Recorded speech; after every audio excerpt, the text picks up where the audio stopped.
What's going on, guys? Welcome back to another episode of The Potential Project, where we explore what it takes to unlock your full potential in every area of your life. I'm your host, Sean Calhoun, and today we're diving into a super powerful topic, and that is staying calm and steady no matter what life throws your way, right? Because whether it's good news or bad news, how you respond to it is going to shape the outcome of everything that comes afterwards and how your life turns out, right? When you overreact to certain situations, it's easy to lose sight of your goals, your wins, and even like the big picture of why you're doing it in the first place, right? So, starting off, right, just so we're all on the same page and we all kind of understand where I'm coming from this, is the truth is that everything is temporary, right? No matter how amazing things are, no matter how difficult something is, it's going to pass, right? Even though it might be hard to think about in the moment, if something is very physically or mentally painful or something was so joyous and amazing, the reality is everything is temporary. Our careers, our relationships, our bodies, our lives, like everything is temporary. We will die. The money will be gone. The cars will be sold. Like the house will be rebuilt or sold. Like it's all temporary. Even though some things are short term, some things are long term, it's all going to pass. And the reason why this perspective matters is because, like I said, it's for both good and bad moments. But if we understand that things are temporary, it helps ground us, right? It helps us it allows us to appreciate the good things and then not clinging so tightly to all the bad things in life that keeps us overwhelmed, right? So if we're doing these things, like if we're overreacting to situations in a good or bad way, it affects us. Let's talk about the negativity, right? Let's talk about when bad things happen and we overreact. We get emotional, we panic, we get angry, we have frustration.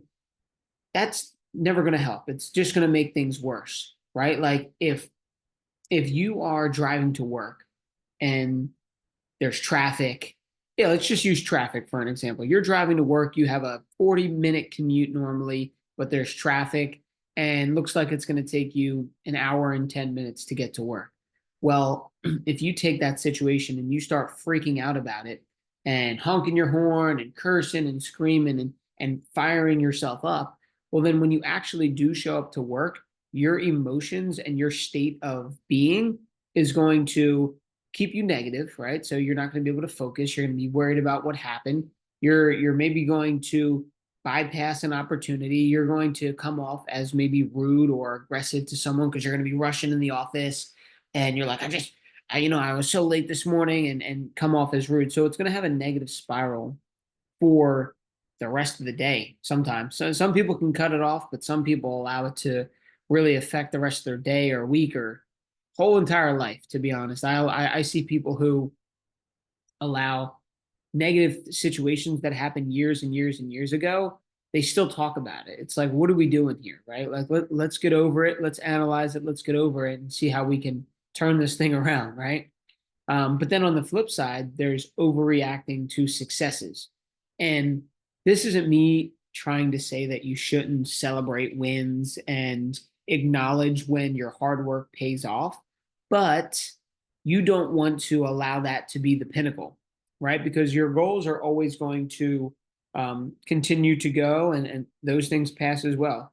A good example of this, and some people aren't this extreme, but like when like Nick Saban, he's a college football coach for Alabama, someone like him or Michael Jordan or Tom Brady, if they win, they're ready for the next win. Like I think they asked Tom Brady like what his favorite Super Bowl win was, and his answer was the next one. Right? He had just won the Super Bowl, worked so hard his whole year, his whole life. He just won his whatever Super Bowl, his fourth, fifth, sixth, whatever. And they said, "What was your favorite Super Bowl?" And he said, "The next one." Right? And that's the kind of mentality that it takes to continue being a winner, right? And the reason for this is because when you start to feel invincible or you start to get caught up in the moment, you lose focus, right? You ease up off the gas, you stop doing the things that got you there in the first place, right? Like you really wanted a promotion at work. So you started to come in earlier. You were making extra phone calls. You were, being attentive in meetings. You were going above and beyond. And then 3, 6, 8 months later, you got the promotion. You got the deal that you finally wanted, right? And then when you did that, you stopped coming in early. You stopped sending those extra emails out. You stopped being very attentive in the meetings. And then things slide back down, and who knows, you could get fired, demoted, lose situations, right? And it's just not good. So it's very important to understand that overreacting to success can be, detrimental as well. So what I like to do is set some parameters and boundaries on that, right? Like, let's say something bad happens in your life. Try to give yourself a grace period. Yes, certain things are worse than others. Like if a family member dies, that's obviously worse than being late to work. But if you can say, hey, when bad things happen, I give myself 24 hours to be mad about it, right? You pound your fist, you do what you got to do, and then you're done. You're over it. Snap out of it. You're done. 24 hours is up. Sometimes you could do it for 5 minutes. Sometimes you could do it for a week, but you cannot allow yourself to stay down.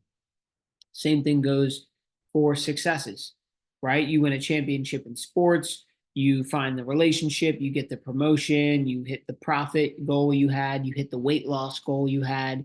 And it's okay, right? It's okay to celebrate, but set your parameters. Some people are like, hey, I'm going to celebrate for a day and then I'm right back to work. I'm going to celebrate for an hour, I'm right back to work. The issue you find is if you let that go on too long, then you stop doing the things that got you there and you're right back in that funk that you were. So the next thing is staying balanced through these wins and losses. So how do we do that, right? You have to stay grounded in all circumstances, right? And when I say grounded, I mean you're being present while understanding that things are temporary, right? So you're going to face a success and you still show up the next day with the same humility and the same drive that got you there, right? But when things fall apart, you show up the next day with resilience and determination, right? You see where I'm going with that, right? Like something good happens, and let's say you knew it was because you were showing up early to work, or you were putting those extra reps in at the gym, or you were tracking your macros. Let's use that because I love fitness and that's what I do. Let's say you started tracking your macros for 3, 4 months, and man, the results are starting to compile. You're losing the weight, you're understanding your body better, you're realizing which foods benefit your gut health and which foods make you feel gross, right? And then you finally hit the weight loss goal. When you stay grounded and you stay balanced, it's like, hey, I'm at my maintenance weight. I hit my goal weight. I don't want to lose any more weight.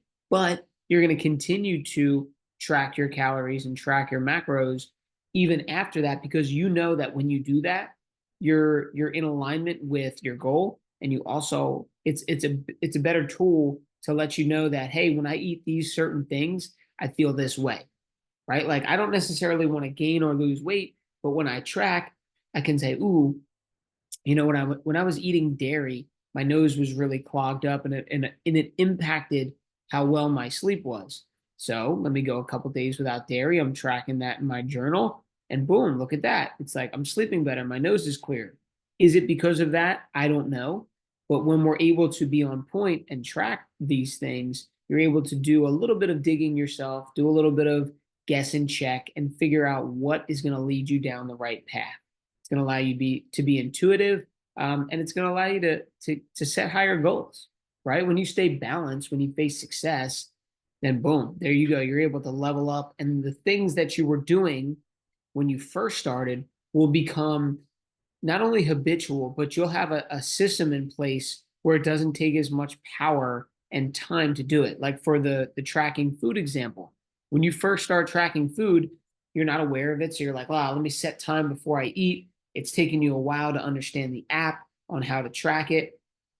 But if you do that every day for 4 to 5 months and you've hit your goal weight, well, then tracking your food is going to take you 2 seconds. You're going to learn, like, hey, I can build out meals in here, and it's just a click of a button. And I do it before the day so I know what to eat.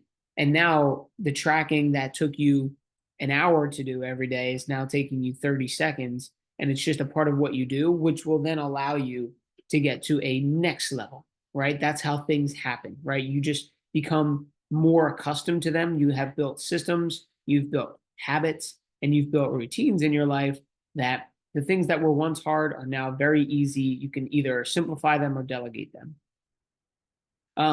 So an example from my personal experience, right, is literally just depending on when you're listening to this, but if you're listening to it when it first put out, literally last week, I came in on a Saturday to the studio and I immediately noticed there was water on the ground. So I threw my stuff down, I ran to the back near the bathrooms, and you know, I saw it in one spot, and then you're like, oh crap, where else is it at? So you start looking around and realizing how far this water had spread. It was in both of the bathrooms, it was in the back closet, the back lobby, came out onto where the rubber flooring is. Like it spread like crazy. I realized in the bathroom that the tank of the toilet, the hose on the top was not in the proper position, so it was leaking out of the top. So good news was it was clean water. But I had 30 minutes and was supposed to coach class. So I immediately contacted the people that were going to be in, messaged them, let them know that there wasn't going to be a class today. I contacted my dad because I knew he was decent with plumbing and that he was close by and to see if he could come and help. And I simply got to work, right? I didn't panic. I didn't scream. I didn't curse. I didn't, freak out. I just said, okay, this is what it is. Let me analyze what's happening. What needs to be done? I need to move the equipment. I need to get the fan on. I need to open the doors. I need to get the shop back. Like, what are the next steps that are going to get me to my end result, which was a clean, dry, properly working facility and more importantly, bathrooms. And when that happened, I was able to think clearer. I was able to get things done. And more importantly, my nervous system wasn't a wreck, right? I think we do the most personal damage when we get ourselves into such a heightened state of stress, or on the good side, like euphoria, that we forget what it's like to be in the real world. So I did not stress out. I did not panic. I did not curse. And guess what? I situated it. Did it take me longer than I wanted to? Yes. Did I have to shut down the studio for the day? Yes. Did I want to be mopping the floors and stuff like that on a Saturday? No. Well, guess what? I did it. It's over with. It's in the past. And I'm better off now, right? I figured it out. I didn't break anything, right? I didn't scream and smash the mop and punch a hole in the wall and then lead to other things. Now, a couple days after that, I think it was because of the way I reacted to the negative thing that good things started to happen, right? I told myself while I was mopping the floor, I was like, this is a test. Good things are coming my way. And don't you know it? Multiple people signed up for a program with us, whether it was with me or with the gym in general. And I also didn't say, oh my God, yes. Like I didn't freak out when those things happened, right? Because I knew that by me keeping a steady frame of mind when negative things happen and keeping my mindset on something positive, that something good was going to happen. And then it did, so that I know here's the things that I did that led to momentum in life. Let me keep my foot on the gas on those things, right? Whether it's eating right, whether it's reading, like I'm doing 75 hard right now as we speak. And those are a lot of things that are allowing me to stay in alignment with my highest self and build some momentum. And when you are able to stick with that, even in the times that are good, then you're able to build upon that momentum.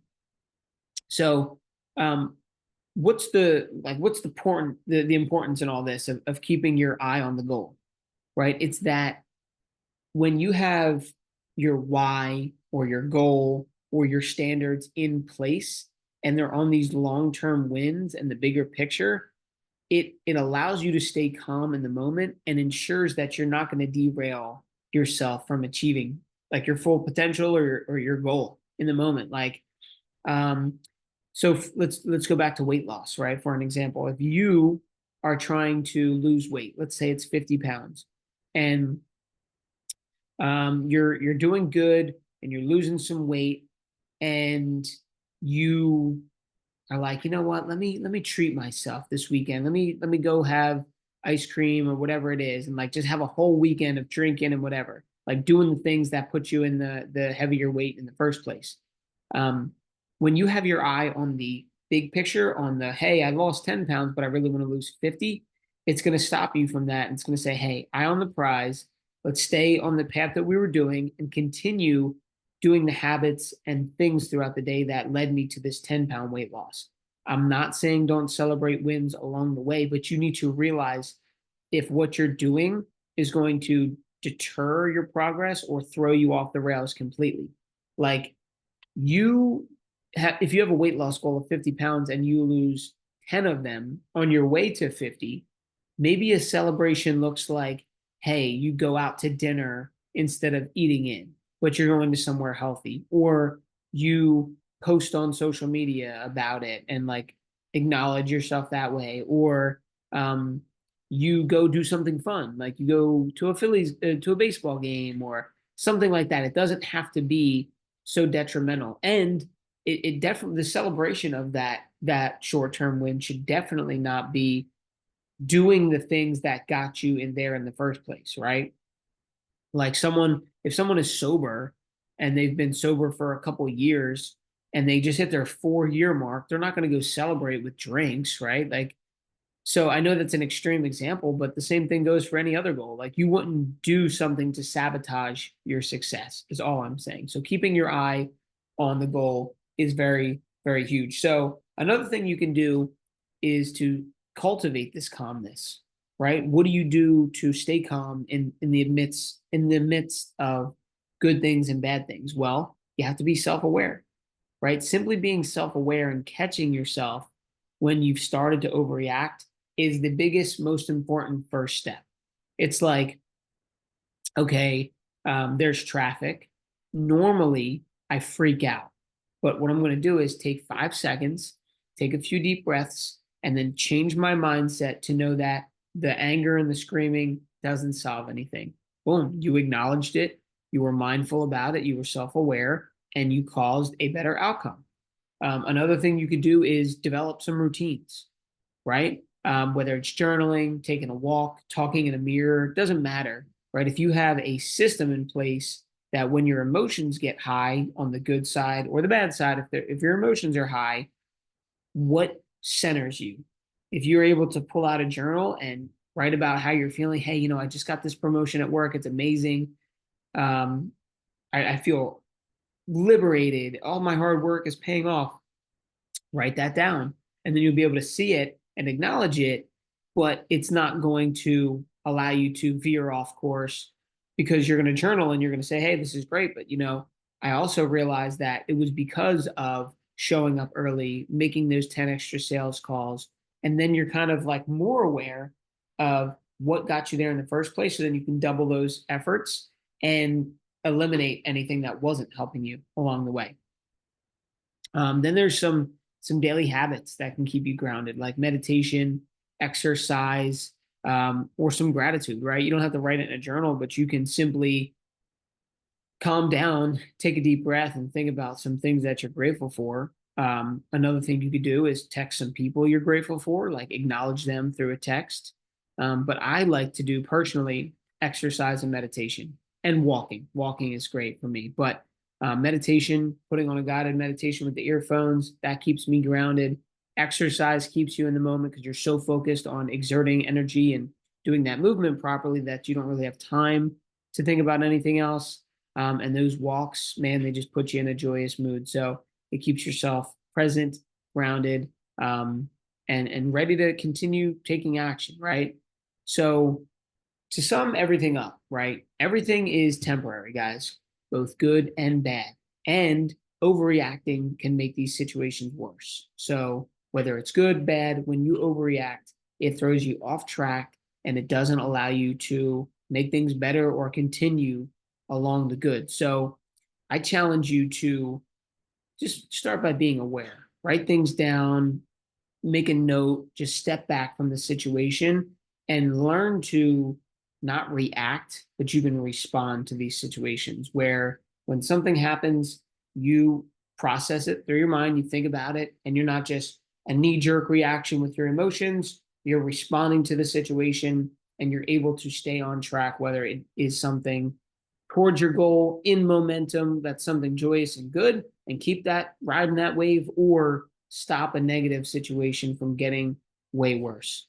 So I hope you guys enjoyed this episode. If you learned anything or you found this valuable, please be sure to share it, subscribe, and keep pushing towards your full potential. So I will see you guys next week.